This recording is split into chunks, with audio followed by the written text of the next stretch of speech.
এক দফা সরকারের পদত্যাগের দাবিতে সব গণতান্ত্রিক রাজনৈতিক দল, সামাজিক ও সাংস্কৃতিক সংগঠন এবং ব্যক্তি ও শক্তিকে ঐক্যবদ্ধ হতে আহ্বান জানায় বিএনপি। এজন্য তারা ঘোষণা করে জাতীয় ঐক্য। বিএনপির সেই আহ্বানে একাত্মতা ও সংহতি জানিয়েছে যুগপৎ আন্দোলনের শরিক 12 দলীয় জোট। রোববার রাতে এক যৌথ বিবৃতিতে 12 দলীয় জোট প্রধান এবং জাতীয় পার্টির চেয়ারম্যান মোস্তফা জামাল হায়দার এই সংহতি জানিয়েছেন। তিনি বলেন, জাতির এই ক্রান্তি লগ্নে ঐক্যবদ্ধ হওয়া ব্যতীত আর কোনো উপায় নেই।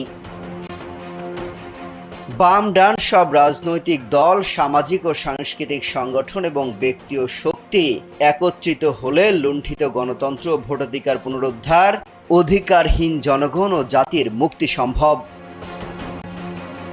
বিবৃতিতে স্বাক্ষরকারী জোটের অন্য নেতারা হলেন বাংলাদেশ এলডিপির মহাসচিব শাহাদাত হোসেন সেলিম, জমিয়তে উলামায়ে ইসলাম বাংলাদেশের মহাসচিব মুফতি গোলাম মহিউদ্দিন ইকরাম, বিকল্পধারা বাংলাদেশের চেয়ারম্যান অধ্যাপক নুরুল আমিন ব্যাপারী, জাতীয় গণতান্ত্রিক পার্টি জাগপার সহসভাপতি রাশেদ প্রধান, বাংলাদেশ লেবার পার্টির চেয়ারম্যান লায়ন ফারুক রহমান, বাংলাদেশ কল্যাণ পার্টির চেয়ারম্যান শামসুদ্দিন পারভেজ, ইসলামী ঐক্যজোটের চেয়ারম্যান মাওলানা আব্দুর রকিব, ইসলামিক পার্টির মহাসচিব আবুল কাশেম, বাংলাদেশ জাতীয় দলের ভাইস চেয়ারম্যান মোহাম্মদ সারোয়ার আলম, নয়া গণতান্ত্রিক পার্টির সভাপতি মাস্টার এম এ মান্নান ও প্রগতিশীল জাতীয়তাবাদী দলের চেয়ারম্যান ফিরোজ মোহাম্মদ লিটন।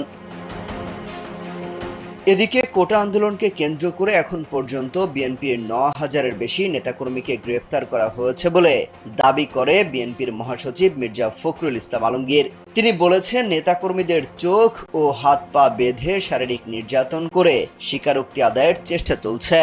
সাবেক এমপি মন্ত্রী সহ বিএনপির সিনিয়র অনেক নেতারা অসুস্থ হওয়া সত্ত্বেও তাদের নিষিদ্ধ সন্ত্রাসীদের মতো 5 থেকে 7 দিন করে রিমান্ডে নিয়ে নির্যাতন করা হচ্ছে।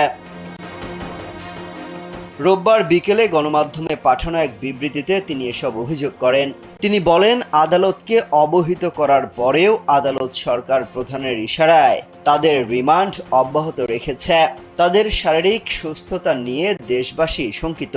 তাদের উপর চলমান নির্যাতনে অনাকাঙ্ক্ষিত কিছু হয়ে গেলে এর দায় সরকার এবং আইন শৃঙ্খলা বাহিনীকেই নিতে হবে।